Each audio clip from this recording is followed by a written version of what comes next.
In the financial markets, there are very, very few women traders, let alone successful women traders. However, we're starting to see that change, but one trader stands out, having been in the industry for over 40 years and recognized as one of the top hedge fund managers in the industry. So in this video, I'm going to share with you her trading style, a few of her top trading strategies, and tell you exactly why she has been so successful as a trader. The lessons and strategies that I've learned from her will help you become a successful trader.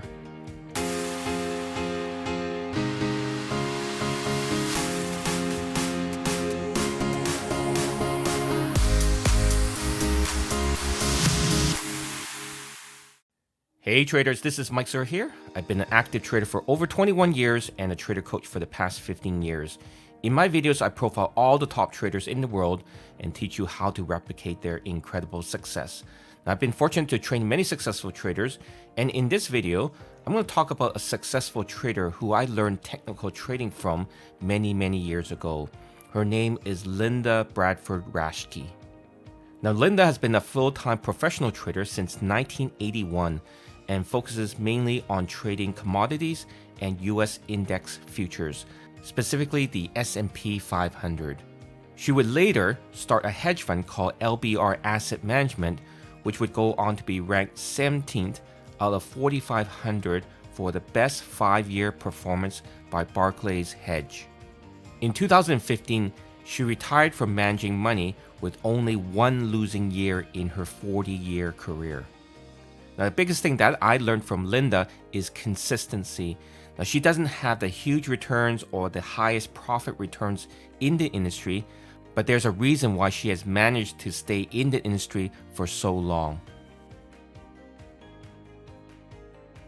Linda is mainly a technical trader and describes her trading style to be based on the Taylor trading technique, which is a short-term method for trading daily price movements based on odds and percentages.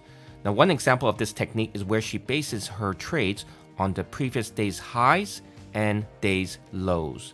Now, the price movements between these 2 points would help you determine that trend. So what you must first do is determine whether it's going to be a buy day or a sell day. So let's just say you're searching for an opportunity to buy. What you want to do is you want to wait for 2 days after a new swing high has been made to get into a position. Now, typically strong trends will last for more than 4 days in the primary direction and then only 1 day in a reactionary move. So what you want to do is wait for the price to test the previous day's lows, and this will serve as a support level for you to safely enter into a new position. So if the support level breaks, then what you want to do is you want to get out with a small loss. But if the trade works in your favor, then you keep holding it as long as possible.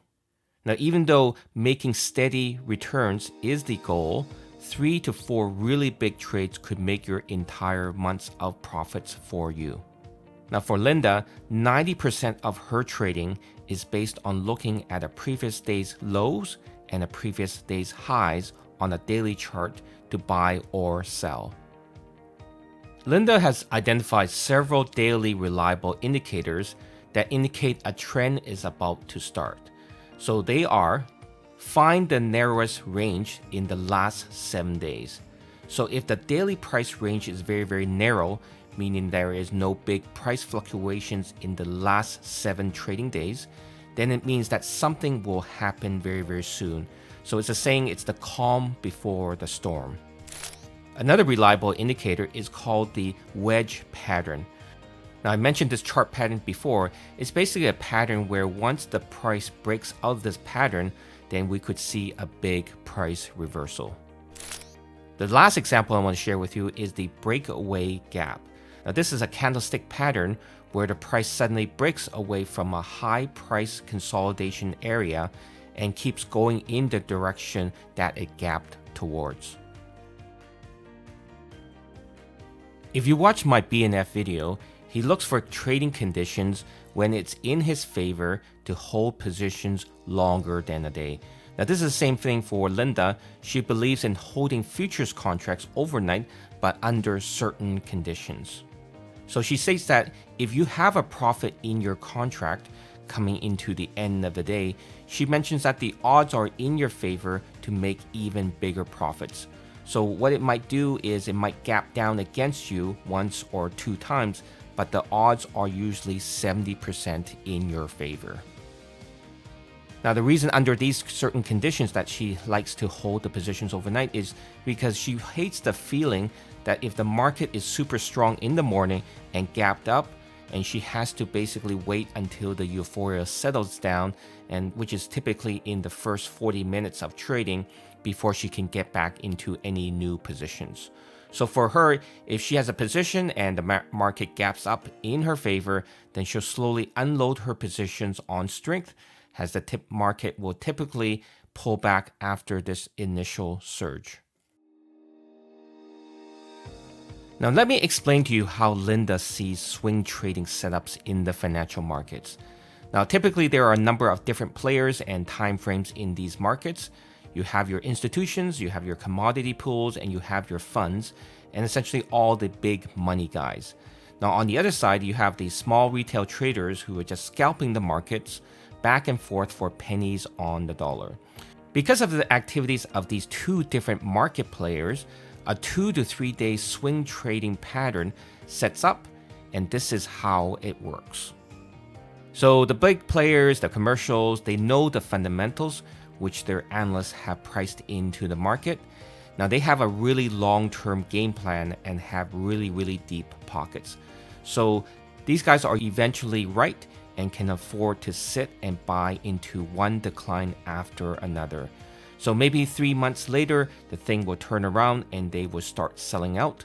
But when the big guys come in to start accumulating their positions, it doesn't mean that the price is going to hold there. It merely means that at some level, they start buying. Now the small guys, they see the big players start to accumulate positions.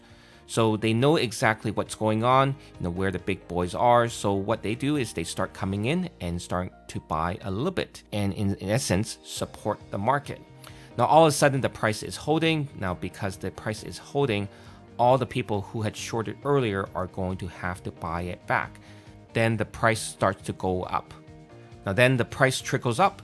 Then some people feel that maybe the price is going to go up even higher. So they start buying.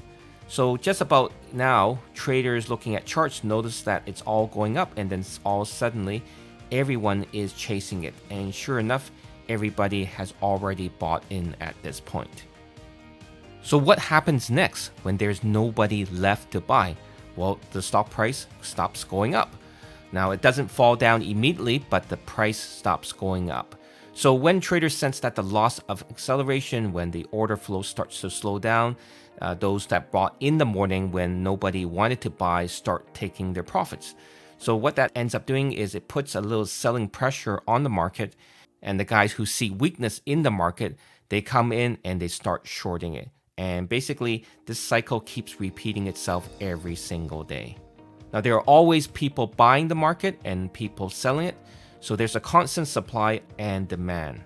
So now if you understand how this cycle works, then you'll be able to hop onto the trend once it starts moving and then hop off when the trend reverses. Linda has many lessons for traders, whether you're a beginner trader or an advanced trader.